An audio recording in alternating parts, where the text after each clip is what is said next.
Olá, pessoal, tudo bem? Hoje eu queria falar sobre um assunto muito interessante que essa semana me fez pensar.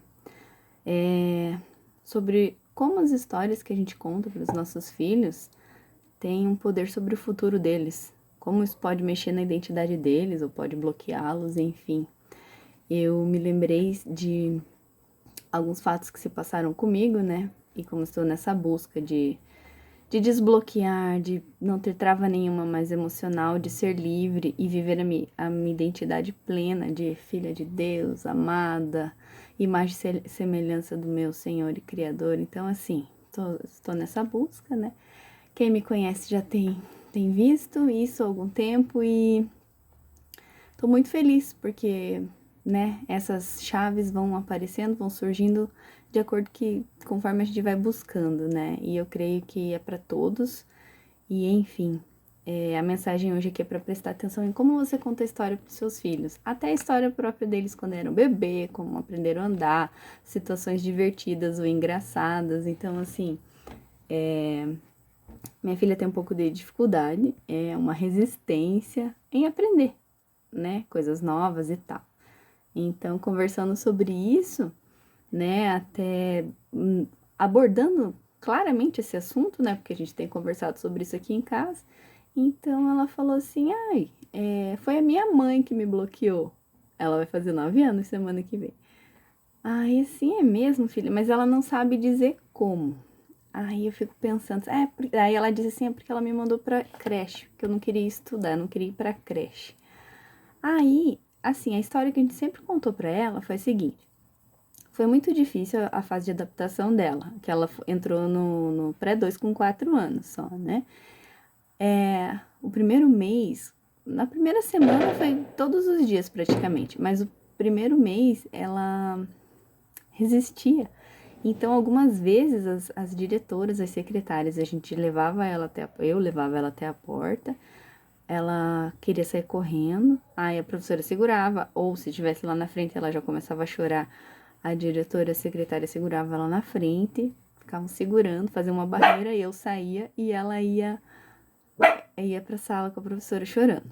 Mas eu ficava lá no portão e 2 minutos depois a diretora me ligava assim, ó, ela já entrou, já tá brincando, já se distraiu. Mas o fato da gente ter contado essa história assim, como é que era? Ah, Larissa, ela sempre falava e ela ouvia. E quando ela falou esses dias que ela tinha sido bloqueada pela mãe, me caiu uma ficha, assim, sabe? Essa questão dela ter essa dificuldade de querer aprender coisas novas, não gostar de ir pra escola, mesmo gostando da escola, mesmo brincando de escola. Ela disse que quer ser professora. Ela disse que ela entende que o propósito dela é ensinar outras pessoas. Olha só. Mas ela não gosta, ela resiste, assim, a aprender coisas novas por conta desse bloqueio. E quando ela falou isso, eu falei assim, olha só, a maneira como a gente conta essa história, assim, como se foi divertida, ai, foi difícil e tal, mas ficou na memória dela gravada, como se para ela fosse difícil e ela não ia conseguir, e ela se sente abandonada pela mãe, pela família, assim. Então, um dos maiores medos dela é de ser abandonada pela família. Então, isso causou um trauma lá para ela, essa questão, até não tanto lá por como ela vivia, porque era só naquele momento até de adaptação, e depois foi só 3 semanas, na verdade. E daí curtiu a creche, amava as professoras, as crianças, adorava. Então, assim, tenho certeza que é porque a gente conta essa história. Tem que mudar essa história agora, né? Eu tô aprendendo que a gente tem que trocar, ressignificar essas memórias que nos causaram traumas e bloqueios. Então, assim, ainda não descobri como que eu vou recontar essa história pra ela. Mas é ali que vai ser a transformação dela. Por que que eu sei que isso vai funcionar? Porque eu fiz isso na minha vida. Então, assim, eu sou a mais nova, né? Sou a caçula, bem diferente da mais velha, geralmente é assim, né? E a minha irmã é loira de olhos verdes. E eu morena. A minha mãe tem pele clara, tem olho claro, meu pai, eu puxei meu pai e ela puxou minha mãe. Só que todo mundo sempre fala, imagina, né? Olha essa menina, olha esses olhos, olha que linda essa minha irmã, né? E a minha irmã sempre foi muito espoleta, comia bem, e eu já nasci chorando, vivia chorando. Minha mãe disse que eu chorava muito, que eu era muito agarrada nela. Então, para minha mãe foi bem difícil os primeiros anos, o primeiro ano de vida minha ali. Porque, primeiro, porque eu não dormia, daí ela não dormia também, porque eu só chorava. E segundo, porque ela me disse que eu não comia, que eu fui comer pela primeira vez quando eu fiz 1 ano de idade. E ela contava a história para todo mundo, então eu cresci ouvindo essa história. Então, essa questão de dificuldade de comer. Aí, o que eu linkei? Quando eu levava, assim, no médico, no pediatra, minha mãe conta também, que o médico elogiava, brigava com a minha mãe. Assim, tipo assim, como pode você dar de comer e cuidar melhor dessa daqui, da loirinha, e deixar essa daqui abaixo do peso, não come, não sei o quê. Então, minha mãe ficava muito brava, coitada, frustrada, porque ela, claro que ela fazia de tudo pra eu comer e eu não comia. E um santo médico uma vez lá disse pra ela que o meu paladar tava demorando para se desenvolver e era por isso pra minha mãe ficar tranquila que no decorrer lá, quando eu fizesse 1 ano de idade, eu ia comer. E foi isso que aconteceu, eu comecei a comer com 1 ano de idade, pensa. Aí, enfim, ela sofreu muito.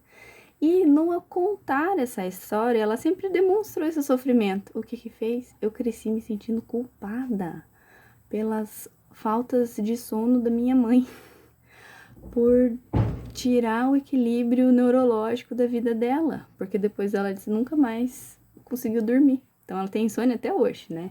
Mas até então, assim, então eu sou uma coisa que eu tive que trabalhar, essa culpa em relação à falta de sono da minha mãe, que provoca um monte de problemas, que você sabe, você não dorme, né? É só problema.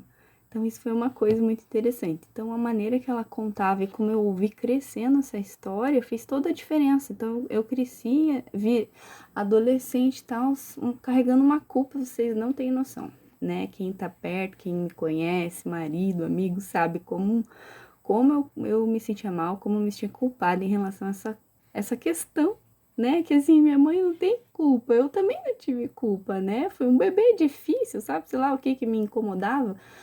Fome, talvez, né? Por fato de não comer, e daí não dormia e não deixava ela dormir. Pensa. Isso. Essa história, então, mexeu muito comigo. Eu tive que ressignificar, né? Essa questão da culpa, que não era culpa minha. Minha mãe ter insônia, ter as crises dela, não é culpa minha, né? Mas eu sempre achei. Então, todas as minhas atitudes, assim, tentando agradar minha mãe ao máximo, apesar dela não concordar com isso.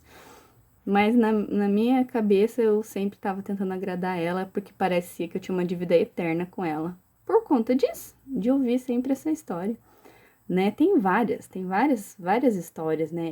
Quando eu tinha 2 anos de idade, eu caí de boca na calçada, quebrei os 4 dentes da frente. Pensa. Então, eu cresci com dente podre, até a hora de cair, porque os dentistas falaram que não era para tirar, porque senão podia afetar na dentição e tal, né? Então, era para deixar aquela metade do dente. Então, sangrava, doía, cheirava mal. Assim, eu não me lembro muito disso, mas eu ouvi as histórias, daí que as crianças não queriam brincar comigo, porque eu era feia, porque eu tinha bafo ruim e tal. Então, assim, as histórias que contavam ao meu respeito foram entrando em mim. Autoimagem, problema de autoimagem. Nunca me achei bonita, sempre me achei feia. Feia, não me acho feia, assim, mas sabe aquela coisa sem graça, normal, assim, tipo, ninguém, sabe? Deixa quieto, vamos mudar de assunto? Então, sempre fui assim. E a questão... Mas eu ouvi essa história, e eu sei que essa história sempre mexeu comigo. Tanto que tem uma tia que até hoje eu encontro ela assim, ai, essa minha sobrinha é tão linda.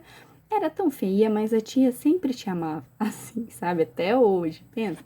Então, assim, são histórias que a gente conta, que a gente vai ouvindo, que fazem diferença, que pode implantar lá dentro do coração da criança um trauma, um bloqueio, porque ela vai ter que lidar, sabe? Então, todas essas minhas histórias que eu tô contando pra vocês é pra gente começar a prestar atenção em como a gente conta as histórias dos nossos filhos pra eles mesmos, né? Quem é pequeno ainda, ou até os que já foram e que se você vê que essa história tem um fundo assim, o emocional, pede pro Espírito Santo revelar, pede pra ele trazer que ele vai trazer, porque eu sei que é da vontade dele que a criança seja livre e cresça, sabendo a identidade dela, sabendo quem ela é em Cristo, sabendo o propósito e trabalhando o quanto antes para isso, desenvolvendo os dons, enfim, eu vejo que quanto antes a gente é livre e sabe quem é e a gente se conhece, mais longe a gente vai, mais rápido, mais com fluidez, com tudo. Então, é isso. Minha conversa hoje aqui é para falar sobre isso, sobre essa questão de como a gente conta as histórias para os nossos filhos. E esses tempos atrás eu estava assistindo um programa com a minha filha também, se eu não me engano, se é Eu e o Universo, mas falava coisas sobre o cérebro, que daí falava assim: vocês sabiam que as nossas memórias, a maioria delas não é verdadeira? Aquilo que você se lembra não é verdadeiro. Assim, fiquei com a pulga atrás, né? Então, tô amadurecendo isso até agora que o Espírito Santo fechou, assim, eu falei, não, vou ter que conversar sobre isso. Diz que não é verdadeiro, que cerca, eu até fui pesquisar daí, certo? Então, 40% do que a gente entende que são nossas lembranças não são verdadeiras, porque cada vez que a gente lembra, a nossa memória edita o que a gente lembra de acordo com os nossos sentimentos, pensa. Então, assim, se aquilo foi falado num momento que você estava mal, estava triste, então, assim, aquilo pode se tornar mais pesado ou mais leve, dependendo do sentimento que você acabou editando aquela memória, né?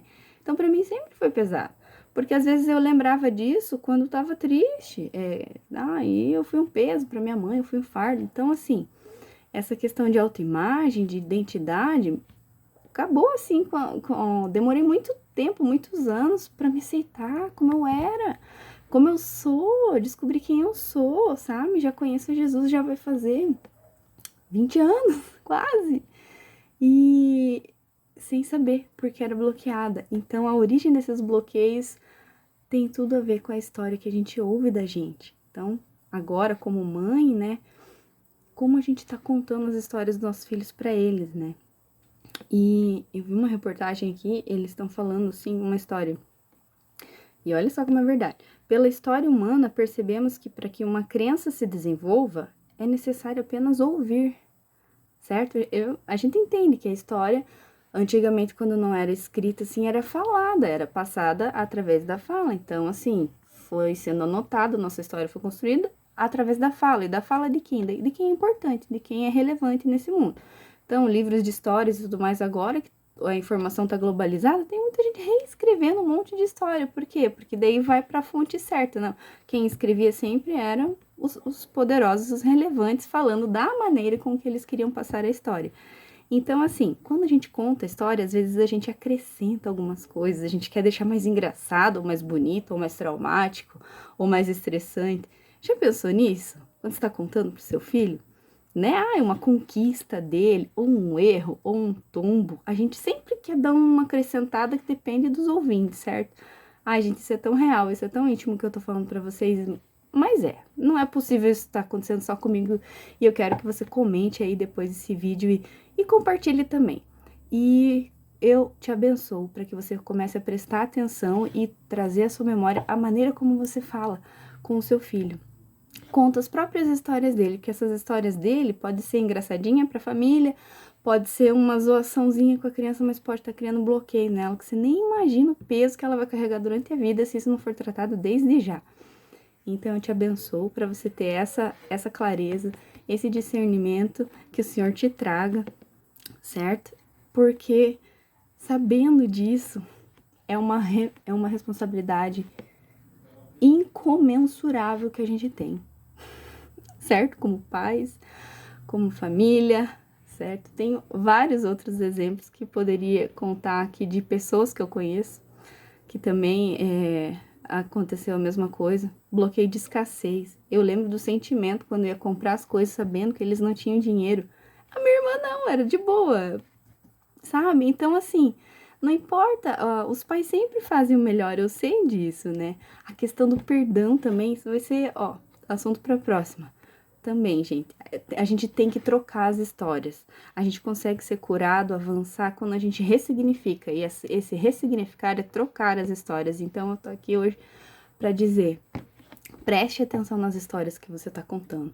E assim que o Espírito Santo te revelar, vamos ressignificar, vamos trocar, vamos dar um outro significado para ela. Mas assim, aquilo que vai levar teu filho, a quem você ama, a se conhecer a Deus, se aceitar, saber que é amado, se sentir aceito, certo? É isso, essa é a minha mensagem de hoje. E por hoje é isso. Um grande abraço e em breve a gente conversa mais.